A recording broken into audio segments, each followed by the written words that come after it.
আসসালামু আলাইকুম। সম্মানিত সুধী, আমরা আজকে দেখতে চেষ্টা করছি আমাদের ছোট্ট সোনামণিরা যারা আমাদের পঞ্চম শ্রেণীতে পড়াশোনা করছে।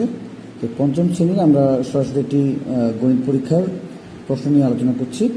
তো আমরা প্রশ্নটি হয়ে যাওয়ার পরে আমরা বিভিন্ন জায়গা থেকে কালেক্ট করার চেষ্টা করেছি। তো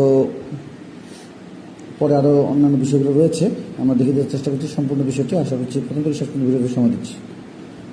আচ্ছা, আমরা 1 দেখেছি, এখন 2 নম্বর রয়েছে। 2 নম্বরে হচ্ছে সঠিক শব্দ বা প্রতীক বা সংখ্যা বসিয়ে শূন্যস্থান পূরণ করার বিষয়টি এখানে রয়েছে।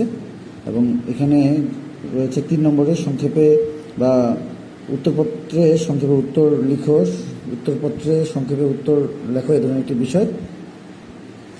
আচ্ছা, রয়েছে এখানে 4 নম্বরের সমস্যা 5, 6, 7, 8 একেবারে 9, 10 পর্যন্ত রয়েছে। আমরা এই পাশে 11 নম্বরে দেখে দেওয়ার চেষ্টা করছি। একটি আমাদের এখানে পঞ্চম শ্রেণীর শিক্ষার্থীদের ওজন দেওয়া হলো। এই ওজনের একটি আমাদের এখানে আয়ত লিখে দেওয়া হয়েছে। সেখান থেকে আমাদের এখানে বলা হয়েছে কেজি এবং পঞ্চম শ্রেণীর শিক্ষার্থীদের ওজন।